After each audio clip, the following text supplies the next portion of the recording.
Salut à toi, j'espère que tu vas bien. On se retrouve pour la suite de cette vidéo, comme on l'avait évoqué.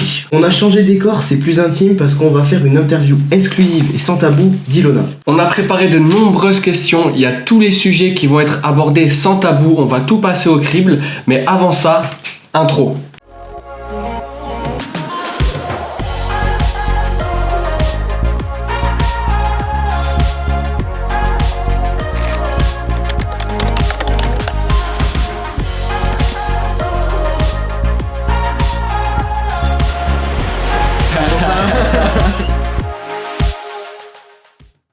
Bon, d'abord, Ilona, comment tu vas ? Je vais super bien. Et vous, comment ça va ? Nous, ça va super. Je vais refaire un petit point avant de tout commencer, reposer les bases. Aujourd'hui, tu cumules plus de 13 millions de vues sur TikTok. T'es en passe de passer les 400 000 abonnés. T'es aussi en train de prendre une grosse ampleur sur Instagram. Mais avant de revenir à tout ça, j'aimerais revenir à la base, au tout début, au commencement. J'aimerais savoir depuis quand tu fais des vidéos, pourquoi tu as fait ça ? Quelles étaient tes motivations ? Alors, j'ai commencé Musical.ly en mars 2016 parce que j'étais toute seule, je me sentais vraiment toute seule toute ma vie en fait. J'ai démarré au collège, j'ai déménagé d'une grande ville où j'avais toutes mes amies, toute ma famille, donc je suis arrivée dans un endroit où je connaissais pas du tout des gens, j'étais toute seule. C'était où ? C'était Lyon, je suis partie à côté de Lyon, vers Oyonnax. C'était super difficile de s'intégrer quand on est au collège, on arrive dans une petite ville, on arrive dans un petit lycée. Je me suis mis dans le monde virtuel, on va dire, là où je me suis fait des potes virtuels et c'était là où je me suis dit que c'était beaucoup mieux que la réalité en fait. Et à l'époque, je me suis dit que ça allait pas prendre une ampleur comme ça, mais ça l'a fait grâce à une seule vidéo et pour ça, c'était incroyable et je regrette pas de m'être lancée.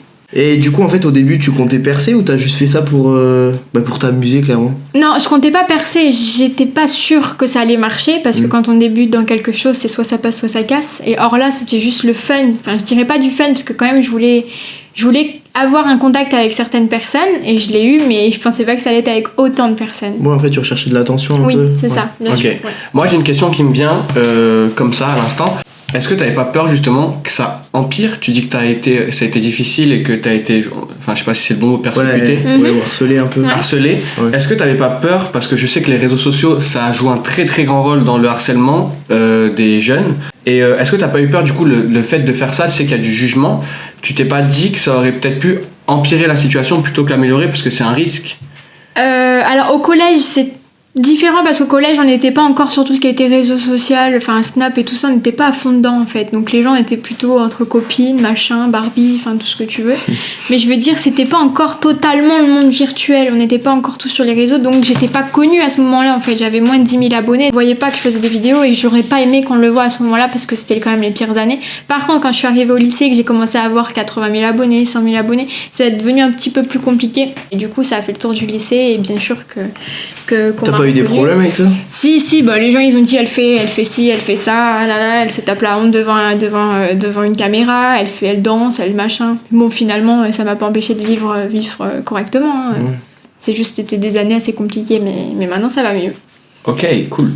J'ai une autre question à propos de ça. J'aimerais savoir comment ça s'est passé donc dans le temps, si tu as eu des pics de prise d'abonnés, si tu as eu des pics de popularité, mais surtout, comment t'expliques que tu es bientôt pratiquement 400 000 personnes qui te suivent ? Quelles sont leurs motivations ? Pourquoi ils te suivent en fait, tout simplement. Pourquoi toi en fait ? Ok, ben alors ça c'est une question que en fait même moi je peux pas répondre parce qu'on est tellement d'utilisateurs, on est tellement d'influenceurs et que je me dis c'est incroyable, mais parce que en fait les pics c'est par période. Vraiment il va y avoir une période où je vais prendre beaucoup, une période où ça va stagner, une période où même des fois ça va être un petit creux et une autre période où ça va rebombarder et du coup c'est pour ça que j'essaie de faire un peu de contenu différent et du contenu que les personnes aiment voir. Récemment j'ai fait une vidéo avec ma maman et c'est vrai que les gens ils aiment bien voir un petit peu d'autres personnes derrière la caméra. Ouais, ils sont curieux, je pense, de voir la ta curiosité. vie, là où tu vis et tout ça. Moi, je me rappelle que quand j'ai fait une vidéo avec mon ex-copain, c'est des vidéos qui ont fait 3 millions de vues, 1 million de vues, 2 millions de vues, parce qu'ils adorent quand il y a plusieurs personnes, ou mon copain, ou ma famille. Enfin, vraiment, ils adorent voir quelqu'un d'autre avec moi sur la caméra. La question que je me poserais directement, je me la pose déjà même alors que j'ai même pas 400 000 abonnés, c'est qui... Tu penses que c'est qui te regarde, tu vois ? Parce qu'on sait que sur TikTok, il y a de tout. Pour ça, c'est simple, TikTok, ils ont programmé une sorte de paramètres où tu peux voir les statistiques de tes abonnés, l'âge qu'ils ont environ, de quel pays ils viennent, tout ça. Et j'ai remarqué que j'avais quand même plus de 18-25 ans. Ok. C'était quand même raisonnable c'est bien, parce que c'est un peu dans ma tranche d'âge. Par contre, j'ai beaucoup de 13-16 ans, beaucoup de petites filles, effectivement, qui veulent toujours prendre exemple, mais je trouve ça vraiment trop mignon. On sait très bien que tout le monde pense que la vie d'influenceur, elle est super cool. Je veux dire, de ce que tout le monde pense, t'as des habits qui sont offerts, t'as des milliers de personnes qui te suivent, tu peux te faire de l'argent avec, etc. Facilement. Qu'est-ce que t'en penses toi de ça? Moi, j'en pense que c'est une vie qu'on a tous envie d'avoir. Après, il n'y a pas que des avantages, aussi des inconvénients. Quand il y en a qui disent ouais, on peut gagner tout gratuitement, on peut avoir ci, on peut avoir ça, il faut y arriver à ce moment-là. On n'y arrive pas comme ça, parce que moi, j'ai pas débuté en ayant plein de fringues gratuits. J'ai débuté en y allant doucement, en essayant déjà de développer la communauté. Après, il faut rentrer dans une agence, après, il faut proposer ses tarifs, après, il faut faire ci, il faut faire ça. C'est plus long que ça. Faut faire appel, il faut proposer du bon contenu. Non, mais c'est pas si facile que ça. Donc, les personnes qui disent c'est haut les mains, non, c'est pas haut les mains, il y a quand même beaucoup de travail. Et au quotidien, je suis quand même tout le temps sur mon téléphone. Moi, quand je vois les heures sur lesquelles je passe, je suis quand même vraiment énormément sur mon téléphone. Et c'est vrai qu'on y passe du temps. Mais sinon, oui, c'est super d'être influenceur. On peut voyager, on peut travailler en même temps sur notre téléphone, c'est génial. Mais il n'y a pas que des avantages. Ça me fait venir, moi, justement, à un point que tu as évoqué. Quand tu dis, je sais comment ça se passe, mais j'aimerais justement qu'ils l'entendent. Tu réalises des partenariats. Comment tu as eu ton premier partenariat? Est-ce que c'est toi qui l'as démarché? Enfin voilà, est-ce que tu peux ça expliquer un peu pour montrer l'envers du décor? À vrai dire, quand j'ai débuté et que j'avais un peu moins de 20 000 abonnés, je voulais faire comme toutes les influenceuses beauté, tout ça. J'étais en train de démarcher moi-même. En disant hey, salut, j'ai 10 000 abonnés si tu veux, il y a moyen qu'on fasse un partenariat. Mais ça les intéressait pas en fait parce que mon taux de vue était pas si haut que ça. Et du coup, au final, j'ai lâché l'affaire. Je dis ça viendra quand ça viendra. Et après, j'ai eu des demandes de partenariat avec différentes marques qui sont venues me démarcher moi-même sur Instagram. Et au bout d'un moment, il y en avait beaucoup. Et j'ai pas pu gérer ça moi-même parce que je savais pas comment on faisait, je savais pas quel tarif leur donner, je savais pas comment ça se passait. Donc, il y a une agence qui m'a contactée. À laquelle je suis actuellement, très bonne agence qui s'occupe de tout ça, et à l'heure actuelle c'est elle qui gère mes partenariats. Du coup on est en plein dedans, partenariat, sponsoring, marque, ce que tu veux. La question que tout le monde se pose, on a dit qu'on allait poser toutes les questions, on a fait un florilège de toutes les questions. Combien tu gagnes? Alors c'est pas un prix qui est fixe tout le temps, je peux jamais savoir le mois d'après combien est-ce que je vais gagner ce mois-ci, c'est jamais vraiment... Donc tu fais au mois, tu fais pas à la photo. Ah ouais non, je fais au mois. D'accord. Pour moi je fais au mois, mais c'est accumulé, tu vois ce que je veux dire, je vais avoir plusieurs... Ouais mais tes tarifications là tu les fais au poste? Oui, au poste, c'est ça que j'essaie de dire. Mais moi, je me repère au mois ce que j'ai fait, etc. Parce que souvent, quand on parle sur les réseaux sociaux, les gens savent pas trop qu'on a un salaire toutes les semaines, tous les jours, tout machin.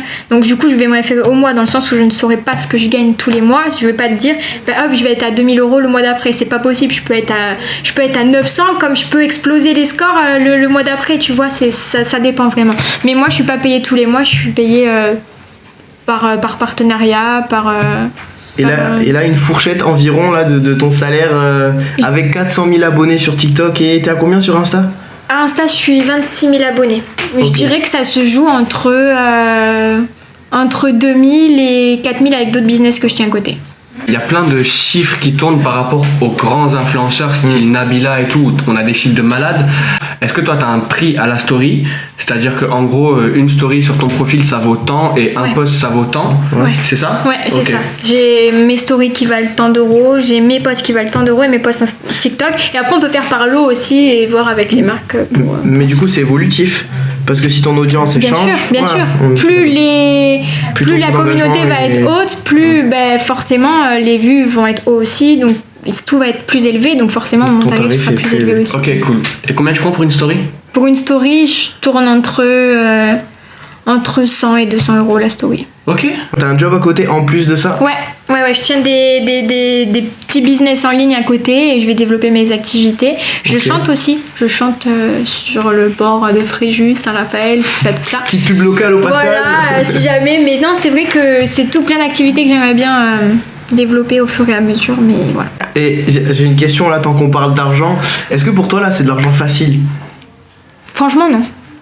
Tu te sens méritante de cet argent? Ouais. Oui, parce que c'est beaucoup ça fait quand même 4 ans que je suis sur les réseaux sociaux en espérant avoir quand même un résultat. Et ça fait pas si longtemps que ça que j'arrive à en vivre en fait. Ça va faire peut-être 1 an sur 4 ans que j'ai fait ça, alors qu'il y en a, ça fait 3 mois qu'ils sont sur des applications et 3 mois qu'ils te sortent des trucs. À mon avis, leur salaire est vraiment plus élevé que le mien. Mais s'ils le méritent, donc tant pis, c'est pas grave, tu vois, moi, mais ça prendra le temps qu'il faudra. Mais non, mais c'est vrai que ça se gagne pas si facilement que ça. Puis après, la démarche avec les marques, c'est pas facile non plus parce qu'ils sont pas forcément d'accord, parce qu'ils s'y connaissent pas non plus. Ouais, non, c'est pas facile. L'éducation de marque, elle est pas faite encore. Vas-y, casse tout. Franchement, je suis super. Enfin, je le dis réellement, je suis étonné et surpris en bien que elle dévoile tout comme ça et qu'on puisse parler aussi franchement. Une autre question, on n'a pas spécifié, peut-être que les gens qui te suivent, ils sont au courant. Moi, non. Quel âge t'as déjà? Ok, j'ai 18 ans, donc je vais faire 19 en septembre. Et donc, t'as 18 ans, tu peux vivre de l'influence. Ouais. Tu arrives à te faire un salaire aujourd'hui, maintenant, grâce à l'influence. Ouais. Donc, tu sors du lycée? Ça fait depuis janvier 2019 que je suis plus au lycée. Ok, donc est-ce que t'as déjà bossé ailleurs, je sais pas, un job d'été ou Carrefour, Carrefour, Casino, Auchan, Leclerc, Ouais. voilà, on va Tous les tous les dire. concurrents. Est-ce que t'as déjà eu des petits jobs comme ça Oui, bien sûr. J'ai connu la difficulté, donc il s'avérait que moi je voulais pas vivre dans ça. Donc c'est vrai qu'à 14 ans j'ai commencé à rechercher des jobs. Donc j'ai été travailler en Du tant coup, que t'as pas eu ton serveuse. bac, t'as pas de diplôme? Non, j'ai pas passé mon bac. Mais T'as le non, brevet oui, mon brevet, ouais. Mais j'ai pas passé le bac. Avec mention? C'est important la mention. Non, je l'ai pas eu. La mention. Ah non, mais c'est vrai qu'à 14 ans j'ai commencé à travailler dans un. Con les influenceurs. 14 ans j'ai commencé à travailler dans un restaurant en tant que serveuse. Et je me suis dit c'est nul. D'ailleurs j'ai une cicatrice ici de moi qui portait les plats tellement ils étaient chauds, j'en pouvais plus. Ça va me rester à vie. Donc d'ailleurs si tu me vois petit patron du restaurant, t'as été méchant avec moi. J'ai fait ça jusqu'à 1h du matin, donc je sortais des cours, j'allais travailler. Ouais. J'ai travaillé pendant les vacances scolaires aussi en tant que chargée d'accueil dans une assurance. J'allais pas citer de nom, je ne fais pas de nom, de pub. Mais non, j'ai fait beaucoup de choses. Tout ce que je pouvais trouver à faire, je le faisais. Depuis de 14 ans jusqu'à 17 ans, j'ai travaillé comme ça. Et du coup, le fait de pouvoir travailler en dehors que dans se faire toujours secouer par un patron ou quoi, moi non, c'est bon. Du coup, j'ai préféré travailler sur mon téléphone. Ok. Grave. Parce qu'en fait, moi je te pose cette question parce que les jeunes, eux, c'est un petit peu le rêve et c'est accessible, mais pour les personnes de notre âge ou même plus âgées qui n'ont pas forcément la possibilité, même s'ils essayent, ou alors des personnes qui essayent même pas, qui se disent que c'est un métier qui est trop inconnu pour eux, qui sont obligés de trimer Même pas un métier de en 8 fait. heures. Pour eux, Oui, c'est même pas un métier. Et en gros, il y en a qui triment. En fait, moi, je comprends clairement les personnes qui travaillent de 8h du matin jusqu'à 17h, qui font je sais pas combien d'heures par semaine, pour gagner pas beaucoup, clairement, et pour ensuite, se rendre compte que grâce à l'influence et grâce à des marques qui te sponsorisent parce que tu as plein de jeunes qui te suivent sur les réseaux, tu puisses vivre de ça. Donc je comprends, je dis pas que je comprends les haters, je dis pas que je comprends les insultes, je comprends juste qu'il y a certaines personnes... Mal vu, hein. C'est très très mal vu pour certaines personnes. Ben le fait ouais. de se dire attends, c'est une blague ou quoi, elle gagne plus Oui, que mais moi c'est ça, alors parce que que regarde, je me t'as tape pas toute la journée. c'est absolument pas négatif, vraiment ce que je dis. Parce que moi j'ai fait des grandes études parce que j'ai trouvé ma passion. Mais c'est vrai, quand on regarde, t'en as qui se cassent le cul clairement à faire des études, à payer des écoles chères pour avoir une fourchette de 2000 €. Et toi En gros, en faisant ce que je veux, en étant ma propre patronne, parce que je suis quand même auto-entrepreneuse, donc j'ai développé mon activité, je peux tirer un salaire plus haut que certaines personnes qui vont se faire chier au travail, c'est vrai, mais... Et ça justement, ça a pas changé tes relations dans ton quotidien? Si. J'ai perdu beaucoup d'amis en soi, mais je les ai perdus, mais ce qui m'a fait rire, c'est qu'ils ont vu l'influence que ça prenait après, l'importance, pardon. Et ils se sont dit, bon, salut, en fait, ça m'intéresse bien ce que tu fais. Enfin, tu vois, c'est toutes des personnes qui arrêtent de te parler parce que, ouais, tu fais trop la belle, tu fais l'influenceuse sur les réseaux sociaux. Puis après, ils se disent, en fait, elle prend pas mal quand même. Du coup, je vais aller vers elle, moi, pour voir comment elle fait. Ça a changé mes contacts. Il y en a qui supportent pas ce que je fais.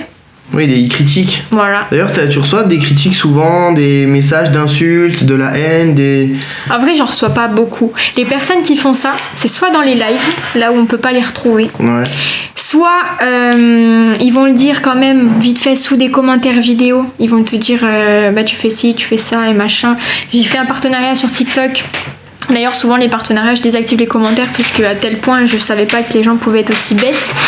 Il y en a qui marquent, ah ça y est, elle a touché 100 € pour son petit partenariat, elle est contente. Bah oui, mais c'est mon métier. Donc en même temps, voilà, c'est comme si je te disais, ah bah ça y est, aujourd'hui t'as touché 50 € pour ta journée, t'es content. Bah heureusement que t'es content parce que tu travailles pour. Une question, quand tu fais des lives sur Insta, Ouais. moi je regarde des lives, enfin vraiment j'y reste 5 minutes, ça peut m'arriver. Et à part vos lives, Il est il gentil. y a les Flatteur. Adorable. il y a les commentaires en bas. Ouais. On est d'accord. Ouais. C'est-à-dire que la personne qui est en bas de l'écran, elle a les commentaires clairement qui sont sur sa gueule, Ouais. et on la voit pas. Ouais. À part si elle épingle un truc, je crois. Ouais, ou je sais pas, Ouais. mais tu les vois tous les commentaires. Bien sûr. Je vois des mecs en live, Ah ouais. ils se font déchirer, Ouais. ils se prennent des insultes, mais extraordinaires, mais vraiment, et ils sont là, ils agissent ultra sereinement, ils calculent pas. Après, je pense que c'est pareil. Ouais, c'est une habitude peut-être. C'est une habitude, pareil pour les stars, pareil pour les sportifs quand ils sont dans les stades ou n'importe quoi. Mais c'est quand même, enfin, je veux dire, moi j'aurais pété un boulon. Ouais, à force de te faire insulter, ça ou de tu sais, je sais pas comment dire. Moi, Tu je perds réagis beaucoup de confiance plus. en moi. J'aurais dit, oh, mais écoute-moi, Ouais. c'est Pequeño du 06, là, c'est pas bien. Tu vois ce que je veux dire? Non, mais C'est tu qui réagis Tu fais plus. qui derrière l'écran là? Viens en vrai, viens on se voit. Tu peux plus réagir à ce genre de truc parce qu'au début ça commence comme ça. Moi au début j'étais une sacrée peste avec les gens qui étaient comme ça. Moi je m'arrêtais plus. Je pouvais déballer mon sac. Tout ce que je pouvais. Ma mère elle m'a dit calme. Parce que mon live après c'était que des ouais bah tu vas voir, je vais te trouver, ça va pas aller. Non, enfin franchement Ouais, après ça ne d'accord. menait à rien. Ouais. Et je pouvais pas, Ouais, ça faisait je pouvais pas donner de l'importance à des gens pas importants parce que je les instruisais et moi instruire les personnes bêtes ça ne m'intéressait pas. Personnellement non, je fais plus attention à ça. Moi je les lis et je les lis. Ça Ouais, passe tu- sous mes yeux, mais ça passe sous mes yeux. Clairement ça passe, ça ira pas plus loin. On pourrait peut-être revenir à la vraie vie et parler peut-être dans la rue, est-ce que tu as déjà eu des choses super, c'est-à-dire des personnes qui te reconnaissent ou des trucs un peu moins heureux, c'est-à-dire je sais pas, je sais qu'il y en a il y a pas mal de personnes qui ont subi des agressions, des trucs comme ça. Ça a changé quoi dans le réel, dans le concret, sans le J'ai téléphone? rencontré des gens formidables, vraiment. Moi, j'ai jamais eu de négatif et je suis très heureuse. J'espère que ça continuera comme ça. J'ai pas eu d'agression ou quoi. Malheureusement, les personnes qui ont subi ça, c'est une horreur. Mais moi, j'ai que des personnes positives qui sont venues, qui me couraient après pour avoir des photos. Ils m'attendaient dans une gare, dans un aéroport. Enfin, vraiment tout plein de gens qui me reconnaissent même dans ma ville. Ou alors qui osent pas vraiment venir me parler, mais je reçois un petit message genre, hey, je t'ai vu à tel endroit, à tel Ça endroit. m'avait particulièrement. Alors ça, je tiens à préciser, ça m'avait particulièrement choqué. On avait un rendez-vous pour parler du contenu qu'on allait faire le mois, et je sais pas si tu te rappelles, tu m'avais mentionné dans ta story Snapchat. En quelques minutes, j'avais reçu 10 ou 12 demandes, et la petite, tu te rappelles? Alors elle m'envoie, donc il y a une petite qui me demande en ami, elle m'envoie un snap et elle me dit s'il te plaît tu peux dire à Ilona de s'abonner, nanani. Et j'ai fait, en fait pour moi dans ma tête j'étais content, je me suis dit bah tiens Ilona réponds-lui. Ilona lui a répondu, la petite m'a répondu, elle était en larmes, pleurs, en en crise pleurs. de larmes. C'est vrai que. Mais t'as des comptes fans aussi. Oui, Ouais, T'as des oui, comptes fans. c'est J'étais- incroyable. Ouais. C'est incroyable. Mais C'est un alors, truc de les ouf. comptes fans, moi, j'essaye de tous les suivre parce qu'ils prennent quand même du temps Bah à oui, ouais. m'accorder et tout. Donc c'est juste. Vas-y je m'en fous. C'est formidable. Genre, même moi, je me suis dit, mais pourquoi? Même sur TikTok, il y en a aussi. Ils repostent Ah ouais mes vidéos Ah ouais. et tout. Ouais, c'est sympa. C'est sympa. Tiens, à croire que t'es compte fan Beyoncé. Ouais, en fait c'est ça. Il y a des comptes fans pour. Ouais, Brad Pitt ou quoi, je veux bien, mais Ilona. Sans déconner quoi. Qui est fan? Là, on va enchaîner un peu. Est-ce que tu as déjà eu des propositions au niveau, par exemple, de la télé-réalité, des choses un peu autres que les réseaux sociaux purs et durs? Moi, j'ai reçu des demandes de casting pour participer à la Villa des Cœurs Brisés. Ça aurait pu m'intéresser, franchement, moi, d'arriver dans un cadre comme ça. En plus, j'avais le cœur brisé, donc à ce moment-là, je me suis dit, allez, je fonce. Mais j'étais trop jeune pour le faire parce qu'il faut avoir minimum 20 ou 21 ans pour le faire, donc c'était pas possible. Et apparemment, ça gâche ton image totalement, donc j'ai préféré pas le faire. Et ni pour plus tard, d'ailleurs. Ok, tu dis non à la télé-réalité. Non à la télé-réalité pour le moment. Après, ça peut changer hein, avec le temps, j'en sais rien, mais pour le moment, non. Et par rapport, je sais pas, du mannequinat, ça peut être modèle. Est-ce que tu as eu des propositions? Je sais qu'il y a des grands établissements qui cherchent aussi des hôtesses. Tu pourrais te faire un petit billet en étant hôtesse, par exemple. Tout ce genre de petits métiers, est-ce que ça t'a déjà ouvert des portes d'avoir des abonnés sur Instagram ou sur TikTok ou pas? Pour le moment, non. Pour le moment, j'ai pas eu de demande pour faire mannequin ou quelque chose comme ça. Pour le moment, c'est vraiment juste sur TikTok. Par contre, on m'a déjà demandé de tourner dans faire une petite vidéo TikTok qui apparaîtra dans plusieurs clips. Ça, Ok, on l'a ok. déjà demandé. Ok, Mais c'est vraiment, cool. ça reste pour le moment comme ça. Après, on verra bien avec le temps. D'ailleurs, Ok. ta marque, genre le goal de. Si tu devais faire un partenariat le plus beau de ta vie, ça serait quoi là, maintenant, de suite? Faudrait taper dans des grosses marques, genre Nike ou Gucci. Le Gucci, c'est encore dur. Je sais même Mais pas non, si mais- Gucci ils Ouais, usent de je sais pas, l'influence. je sais Si, qu'ils ont ils pas usent de besoin. l'influence de Des mannequins, je pense. Des Oui, gros voilà. mannequins, Mais non, mais en c'est plus, vrai des mannequins que- un peu spéciaux, tu sais, ils ont des yeux verrons, des machins. Ouais, Nike ou albinos, tout ça, stylé, ça ouais, me enfin plairait, bref. Nike, ouais, c'est pas mal. Ok, petite question par rapport à tout ça. Là, de ce que tu nous en parles, tu as l'air d'être vachement épanouie et heureuse de ce que ça peut t'apporter, de ton quotidien. Mais est-ce qu'il y a des moments où tu as eu envie de tout stopper, de supprimer tes réseaux et de devenir une personne, on va dire, lambda? Ouais, mais ça, c'était quand j'avais pas la force morale pour suivre toutes les critiques, tous les trucs négatifs qui ont pu arriver dans ma vie. Quand on a une accumulation de choses négatives dans sa vie, on a envie de tout exploser, tout arrêter, prendre un nouveau départ, habiter sur une île déserte. Moi, perso, je me suis dit, l'année prochaine, j'arrête tout, finish. Mais ça, c'est parce que j'ai traversé une mauvaise passe, donc ne laissez pas une mauvaise période de votre vie vous faire croire que vous avez une mauvaise vie parce que c'est pas vrai. Ok, c'était beau, ça. c'est une belle petite phrase. Là, actuellement, il y a tout un monde autour des réseaux sociaux, mais toi, comment tu les vois, les réseaux sociaux? Positifs, négatifs? En 2020, comment tu les vois? Pour le moment, c'est trop négatif. En tout cas, en cette période de confinement, ça a été beaucoup trop négatif parce qu'entre eux, ils se clashent tous. Il n'y a pas d'entraide ou quelque chose comme ça. C'est toujours, tu vois une vidéo, tu as envie de dire du négatif. Tu vas toujours trouver le petit détail qui va faire que cette vidéo, Ça, elle c'est sera vrai. nulle pour une personne. Tu vas toujours trouver un tout petit truc, même si la vidéo elle peut paraître parfaite, il va toujours y avoir un petit commentaire négatif et du coup, tout le monde va faire les pigeons en mode ah ben c'est vrai. Donc, du coup, pour le moment, c'est trop négatif. Mais il y a quand même du positif à côté. Mais... J'avais un truc qui me venait, mais je l'ai oublié. Ouais, en fait, tu parles de confinement. T'as vu que TikTok, en tout cas pour ma part, j'avais pas TikTok avant le confinement. J'ai téléchargé, je te dis pas que je fais des TikTok, mais j'ai Pareil. téléchargé TikTok pendant le confinement. J'ai des potes qui ont commencé à faire des TikTok. D'ailleurs, bien joué les gars, ils sont top. Continuez. C'est pas vrai, ils sont un peu pourris. Et Faut pas leur dire.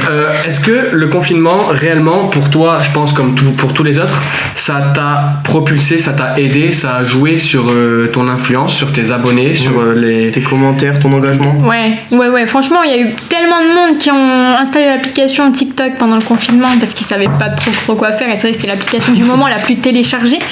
Que c'est vrai que du coup, t'as forcément plus de visibilité. Donc, du coup, j'ai pris beaucoup d'abonnés à cette période-là, même encore maintenant. Mais c'est vrai que depuis le confinement, ça m'a encore propulsé vers les 400 000. Ouais, parce que là, TikTok, même tout le monde dit, c'est le réseau social de la... Du moment. Moi, franchement, Elle a dépassé Insta. J'y crois vraiment Alors, pas. si, moi je t'assure En que vrai. si, pour avoir suivi des conférences, en fait il faut savoir que Instagram a voulu racheter TikTok, ça ne s'est pas fait, financièrement parlant ils n'ont pas accepté, parce que dans les prévisions de 2021 apparemment TikTok va dépasser Instagram en termes de revenus publicitaires et en termes d'engagement. Donc à voir si c'est vrai ou pas, affaire à suivre. Il commence Mais déjà en pas tout mal. cas, ouais. Ce serait ouf. Il commence Ça me déjà ferait pas chier, franchement, parce que je trouve Ouais, qu'Instagram... ouais. Bon, Instagram c'est Sans ma être vitrine, contre je toi, suis hein. désolé. Ouais, Instagram, ça c'est des quand clients, hein. même, c'est toujours un réseau social, on peut toujours qualifier ça de voyeurisme, où en gros tu embellis la vie, Instagram, VS Live, tout ce que tu veux.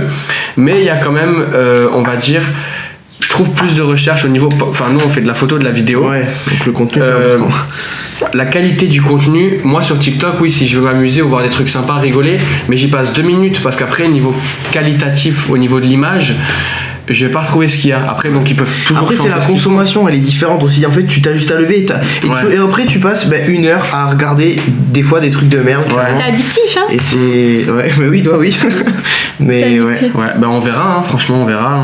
affaire à suivre. Ouais, j'espère pour toi que ça va continuer comme ça, parce que si TikTok ça n'existe plus. J'espère aussi. T'es dans la merde. Bon allez, je sais que vous l'attendiez tous ça là. Moi j'ai une question qui m'intéresse tout particulièrement. Déjà, est-ce que t'es en couple?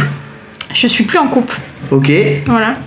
est-ce que ça t'a permis de choper, clairement? J'ai rencontré mon ex parce qu'il m'avait trouvé sur TikTok. Ok. Donc forcément ça a permis de choper entre parenthèses. Il t'a DM, ça t'a plu, vous avez On discuté. s'est vu pendant 1 an, on a vécu ensemble et puis Et maintenant t'as de chat retour boum, à la hein. réalité. Envoyez des DM les gars. parce Ouais. que- Maintenant de retour à la réalité comme avant, mais c'est vrai que maintenant les personnes que je connais et les personnes que je peux fréquenter sont plus souvent des personnes que j'ai rencontrées sur les réseaux sociaux, pas en boîte ou quoi, vraiment juste sur les réseaux sociaux. Pour moi, c'est ça. Donc oui, ça m'a permis de choper. Donc, est-ce que, pareil, par rapport à ça, à l'influence, parce que j'imagine que tu reçois des milliers de messages, peut-être des milliers, des messages de charros et tout, comment tu fais le tri? Parce que des charros, t'en as ça plein. se reconnaît. Comment tu trouves? Ça se reconnaît vachement parce que t'en as qui Salut, m'ont tu dit. vois ma bite. Oui, alors ça j'en ai eu, mais alors mais même des salut, je te trouve jolie. Ça tu sais que le mec voilà c'est tout. Et salut, ça dit on fait connaissance, ça c'est le plus souvent des messages qui m'en reviennent. Mais quand t'as une personne qui a de la discussion et machin, c'est forcément pour moi c'est plus intéressant que d'avoir une personne qui a de la discussion, qui machin. Ok. Je pense qu'on peut trouver, on va peut-être aider des milliers de personnes là avec cette vidéo qui sont en détresse et qui savent pas comment faire. Quel est le DM parfait pour pécho sur Instagram ou sur TikTok? Voilà là. Là, je pense que t'es là. Moi, je pourrais pas y répondre parce que je me fais pas séduire sur Instagram. Moi, j'aime bien répondre à des messages. Moi, j'adore répondre à des messages gentils, genre comment ils m'ont connu, sur quelle vidéo et machin. S'ils aiment bien mon contenu, tant mieux. S'ils me disent qu'il y a des petits trucs, machin. Ça dépend comment je réponds. S'ils font trop les forceurs, laissez tomber. Si vous répondez un petit peu après, c'est vrai que toujours les filles, elles aiment bien se faire un peu attendre, ou alors vice versa, qu'on leur répond pas tout de suite pour pas montrez pas que vous êtes trop intéressé par une personne. Écoutez, du coup, on va éviter que la vidéo dure 45 minutes, même si je sais que vous adorez la regarder. Franchement, merci d'avoir répondu à nos questions. Je sais pas ce que t'en penses là, Mévin. Moi, je pense que c'était marrant. Ouais. On sait que la plupart des personnes qui regardent cette vidéo, vous êtes des personnes qui sont abonnées à Ilona. Donc, on espère que vous avez aimé ça, qu'on a réussi à lui sortir un peu les verres du nez, à vous faire découvrir des choses que vous savez peut-être pas. Et les personnes qui la suivent pas, on espère que du coup, vous avez apprécié sa franchise, parce que franchement, en toute honnêteté, elle a été franche. On avait prévu des questions, j'étais pas sûr qu'elle réponde à tout. Ouais. Elle a répondu à tout très clairement. Donc top, je suis très content de ça. Du coup, comme vous le savez peut-être, moi je travaille avec beaucoup d'influenceurs, c'est pour ça que je suis vraiment content que tu aies répondu à ces questions, parce que je sais que certains de mes clients ne répondraient pas. Et je vous remercie d'avoir regardé la vidéo jusqu'à la fin. N'hésite pas à t'abonner parce qu'on va refaire des vidéos comme ça avec d'autres influenceurs, mais aussi avec Ilona parce qu'on habite pas loin et qu'on travaille souvent ensemble. N'hésite pas aussi à aller voir, il y a pas longtemps justement, on a fait un shooting avec elle pour une marque de pull. Donc la vidéo est sortie la semaine dernière, on te la met juste ici, elle est déjà apparue dans la première vidéo, la partie 1 de cette interview. Donc n'hésite pas à aller voir. Et si tu veux suivre tout ce qu'on va faire, les autres interviews de personnalités, et si tu veux suivre aussi nos behind the scene, les tutos qu'on va faire par rapport à la photo, à la vidéo, tu peux t'abonner à la chaîne YouTube parce qu'il y aura une vidéo par semaine. On est en train de travailler comme des fous et on se régale en plus. Donc super. Ça, c'est vrai. Et du coup, n'oublie pas, n'arrête jamais de créer et de réaliser. Ciao. Yeah.